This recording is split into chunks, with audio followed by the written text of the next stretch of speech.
Hello and welcome to another ATFling Philosopher video with myself, Jonathan MS Pearce. This is a frontline update for the 8th of December 2022. What has been happening overnight? Well, some things have been happening. It's not been a crazy busy night. Russian losses, this is the Ukrainian figures released, 340 personnel. So that's a really big drop. And actually, I think that's reflected on the fact that yesterday seemed to be quieter in terms of news. And today seems to be a little bit quiet as well. So yeah, I wonder if that's a reflection of that. 2 tanks, 2 APCs, 2 artillery systems, um, 2 other vehicles, and 1 piece of special equipment there, um, and 2 drones. So yeah, fairly modest night, I guess, on that front. Belgorod, there's been an explosion somewhere in Belgorod. Local Telegram channels are reporting Belgorod is sort of up in this area here. Deflon says the weather is going to improve, which is to say get worse. So it's going to get warmer, which means thawing, which means possibly rain and certainly mud. So that might hinder maneuvers in the coming week. We shall see before it then moves more into the winter conditions. Russians have shelled all over the shop. So Nikopol and Mayonets have had quite a lot of attention. Well, actually, just continuously, really, over the last few months, with Grad MLRS and heavy artillery 7 times at night. Says the head of Dnipropetrovsk Regional Military Administration, Reznichenko. So just to remind people where they are on the lake just south of Zaporizhia, the city of Zaporizhia, and so south, southwest. So Nikopol and Marinets, quite important industrial towns there. And just to continue that kind of idea, over the past day, Russia has launched 7 missile and 16 airstrikes and more than 40 multiple rocket attacks, as according to Flash News, who also say that Mykolaiv was subjected to Russian rocket attacks at night. According to preliminary information, Russia attacked with S-300s. They're the surface-to-air missiles used in the secondary mode. No casualties, says Mykolaiv Regional Military Administration Head Vitaly Kim. So this is Mykolaiv over here. There were also MLRS attacks on Ochakiv, which, to remind you, is just here. And there is some news about the Kimburn Spit, but obviously the Russians are seeing that this is your launch pad, really, to getting onto the peninsula. Kimburn Peninsula, so they're hitting Ochakiv. That's been quite a common target for them. And just to let you know that the Russians have been also busy, very busy, building their defences. As you can see, there's almost a continuous, unbroken line, really, from the Russian border right down to Kreminna. And there are also, part of the Wagner line behind Bakhmut here. And in fact, it sort of goes up here, comes around back here, and goes on towards the border in the east. Now, there are also these sort of defenses being built within the Russian territory at the moment, sort of Belgorod and Kursk, I think, starting to build these. Don't know, as I reported yesterday, don't know whether that's because they genuinely think the Ukrainians are going to attack, or whether it's some kind of propaganda thing to whip up sentiment against Ukraine by having people afraid of being actually invaded by the Ukrainians, and it kind of builds up an us versus them scenario and builds sympathy for the war effort. Anyway, let's get onto the front line. Apologies, I've had to move room. It's a little bit echoey in here. Hey ho. As we move to the northeast with the Kupiansk-Svatove-Kreminna front line, there's a lot of talk about a big counteroffensive, a big pushback from Svatova of the Russians. They're actually counteroffensive all up and down this entire front line here, with the Russians pushing back everywhere. And at the same time, they're claiming they've repelled Ukrainian attacks. So there are some of these claims are, I don't know if they're mutually exclusive, but the idea is that they're both attacking and repelling at the same time. One wonders about these mobilized troops. So Putin announced that they don't need any more mobilized troops, but that could just be political cover. And it might cover up some clandestine sort of mobilization that might be going on. But they have a good 200,000 troops in Belarus and these border areas that could be brought into an offensive could be brought into an offensive right now, but also could be being primed for a springtime offensive. And you're wondering what that might look like. So it could be that they hit somewhere out of Svatove, maybe take back what they've lost through pretty standard counterattacks from positions they already hold, or it could be coming down from the north, from the borders, to encircle, maybe take back Izium, Liman, and at the same time break out of Bakhmut to circle up round here and realize the pincer movement that they were trying all those months ago. And using 200,000 troops, you might fancy their chances in succeeding there. I don't know whether that is going to be something they plan to do, because otherwise it's just throwing these mobilized troops just into continued meat grinder where they'll just be ground down. So are the Russians looking to do something, a little more creative, a little more thoughtful than just throwing troops at problems they are already engaged in? What little information do we have on this front line other than you counterattack, repel, Novosibirsk and Kupiansk still contested around there. But the Russians have shelled Vilshana. So Vilshana is an area that's been quite quiet of late, but rather like Tavlizhanka in the last couple of days and Bogdanivska. These areas are being shelled by Russians, which indicates that the Ukrainians must have some kind of presence, some kind of foothold in these settlements. So that's interesting in and of itself. Other than that, it is literally just, more of the same going on here. If you look at the ISW sort of roundup for the whole area, it's just continued to defend their positions. Mill bloggers claiming this, mill bloggers claiming that. But basically, everything seems to be pretty much of a muchness. Georgia-based open source intelligence organization forecasted that Ukrainian forces are likely planning to surround Svatove and not assault it head on. Well, yeah, absolutely. That's what we've been saying for a long time.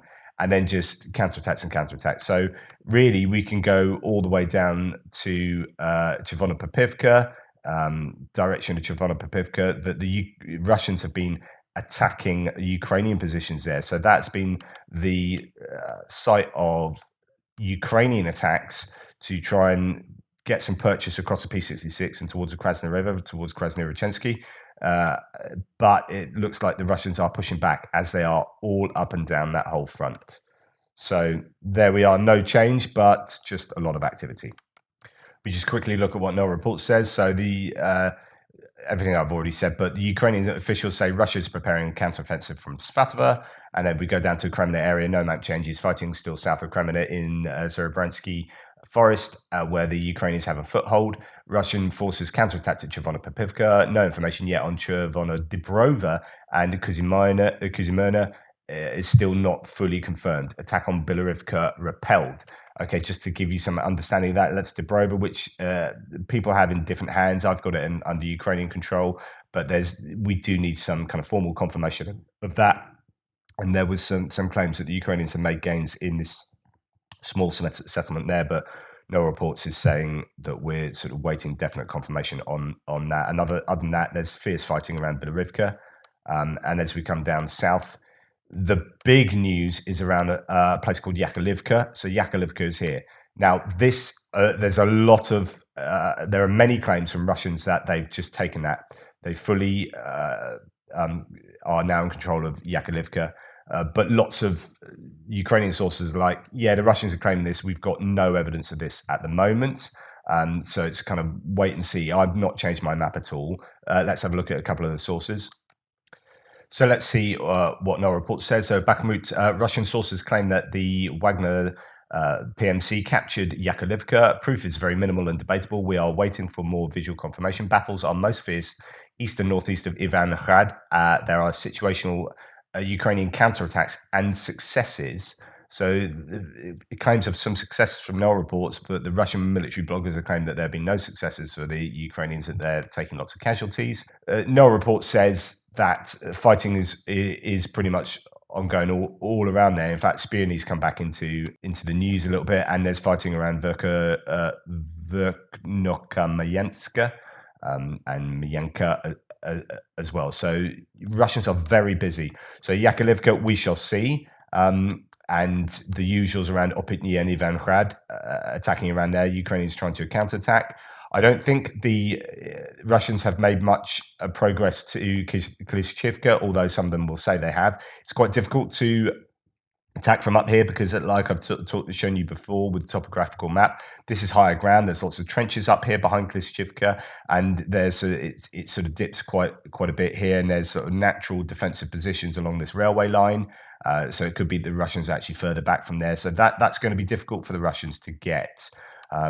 But on the other hand, there is claims that they might now be to the west of this canal, out of Kupiansk-Svatove-Kreminna, and there was an attack yesterday towards Bilohorivka. I didn't tell you that, actually. It was from the day before, so that I forgot to say. But there is a possible attack there. Not a lot of information, but that's quite worrying if the Russians are able to get that far to the west and be able to push towards other settlements behind here and then cut off supply roads into Bakhmut further back and create a larger encirclement. So that is a bit of a worry. We have to keep an eye out for Bilohorivka. So this is what Defmon says. The Bilohorivka attack is confusing. Russian forces could have attacked from one of these two directions.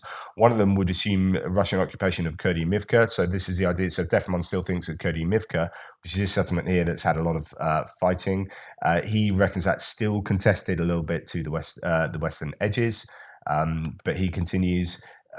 But the other two would be possible in case of a pincer maneuver. I don't know what the alternative is. So he's saying actually there are three options here: one from Kupiansk, one from further to the north, and one further to the south to attack towards Bilohorivka. As I say, a bit of a worry there. And other than that, he says that there are attacks all around there. He's not seen proof of Yakolivka going to the Russians, so he's not changing either. And a few things from the ISW might be worth pointing out. Russian sources widely claim that Wagner Group fighters took control of Yakolivka, yes, and that fierce fighting is ongoing near Bakhmut, Inopitny, Klishchivka, and Vuhledar. One Russian mill blogger remarked that the daily small arms ammunition use of Wagner Group forces in the Bakhmut area is 2,000 rounds per day per person. So they are chewing through the ammunition. It's really, really hardcore around there. And just to give you some footage of Bakhmut, this is quite, remarkable that Bakhmut is still obviously open to drive around and very quiet in terms of there's no traffic and whatnot, as you can imagine. But still, in this footage, you see, some random old guy pushing some trolley along. They say hello to him. Just like there are still people clinging on to life in Bakhmut. It's just insane. But there you go. So that's some footage from Bakhmut. It's all pretty hardcore around there. So as we come further down south, let's zoom out a little bit. We are going to move on past Mayorsk, which is there, down to Avdivka. And it's pretty hairy stuff in Avdivka at the moment. There's a lot of attacking that the Russians are doing in Vodyane. But there is this horrific scene here. So this it looks like a forest fire, but I presume this is on maybe the flat fields around Avdivka. Not 100% sure, but just massive burning going on, and that is as a direct result of incendiary munitions being used. So this is what caused it. As you can see, as they come down to land, they then catch fire. I mean, if you're caught underneath that at all, just be a horrific way to go. That kind of burning, something looks so pretty, it's absolutely devastating. I remember listening to an account of an American volunteer talking about people getting caught under incendiary munitions. So that's happening in Avdivka. That's a Frontline last night there. Battles in Avdivka and so there's no reports. Battles in Avdivka and Marinka are heavy. Russia is using incendiary rockets, as you just seen, to force a breakthrough in Pavlivka. As we go further down south, Russian activity towards Vuhledar. There are battles, and the Ukrainians repelled attacks at Vuhledar and Marinka. So we'll come on to that in a second. But the main thing to concern ourselves with is attacking around Vodyane. As you can see all the normal stuff. This is the Institute for the Study of War. Just repelled attacks, no breakthroughs, lots of hard fighting all around there. So let's then zoom out a little bit as we come further down south, and a lot a lot of activity around Yakolivka, which is just here, just sort of northeast of Vuhledar and Pavlivka. But the Russians are again trying to fight out of Pavlivka, and evidently not getting very far as it stands. Now, something that is worth picking up on, this comes from Rybar. The Ukrainians struck an electrical traction substation in the city of Volnovakha. Let's show you where that is. So Volnovakha is, as we come down, Volnovakha is here. And this is, you can see sort of train lines going through Volnovakha. So in addition to powering the railroad, the substation supplied electricity to consumers in Volnovakha and surrounding settlements. So here, and they sort of pick up on the idea that, and they do talk quite a lot about this. There's a lot of talk that Rhubarb discuss with regard to this substation being here, as if like it's terrible that the Ukrainians could be hitting an electrical substation, and the Russians have been doing that for months now, in absolutely with devastating consequences. But this is pretty clever for the Ukrainians to hit something like this. So this powers a railroad, and as I keep saying, it's all about railroad logistics. So if you look down here, so Volnovakha is there. This is your main line down through that's going to feed the west. So if you can hit a substation there, then suddenly this railroad can't work. It has no power, or you'd have to use diesel trains instead of electric trains that are mainly used in Ukraine. And so that is a pretty key thing to hit. Anyway, just thought that's worth pointing out. Okay, and when it comes to the rest of Zaporizhia going on into, so this is Zaporizhia Oblast going on to the Kherson Oblast. There's not a lot to report. There's heavy shelling going on both sides. Contradictory reports from Ukraine saying that Russia are both building up forces along here and weakening forces along here. So I'm not quite sure what's going on there. As you can see from the ISW report, Russian forces continue to conduct defensive operations and are likely continuing to reorientate their forces in the eastern Kherson Oblast. The Ukrainian General Staff reported that Russian forces are defending positions on the left bank of the Dnipro in Kherson, as well as strengthening its grouping of forces there. Kherson Oblast head Serhiy Khan reported that Russian forces have decreased the number of their personnel on the eastern bank, where they are primarily stationed in observation posts. So can't quite make sense of that. The Russian Dom Brigade commander Alexei Kondratiev denied that Ukrainian forces control any part of the Kinburn Spit on December the 7th in response to recent reports from Ukrainian officials that Ukrainian forces are conducting operations on the Kinburn Spit. So let's talk about that a little bit. So what does NEL report say about Kherson as a whole? So Ukrainians control all entrances to the Kinburn Spit. This was reported by Governor of Mykolaiv Vitaly Kim. This would mean Dnipro-Limansky Periny Mayak Island is Ukrainian, adjusted the Ukrainian area of control closer to the Kinburn. Russia have shelled Kherson. So he's talking about just, showing that actually the Ukraine appeared to control most of the sea around the Kinburn Spit. Flash News says Russian troops cannot bring additional equipment to the Kinburn Spit or increase the number of personnel there.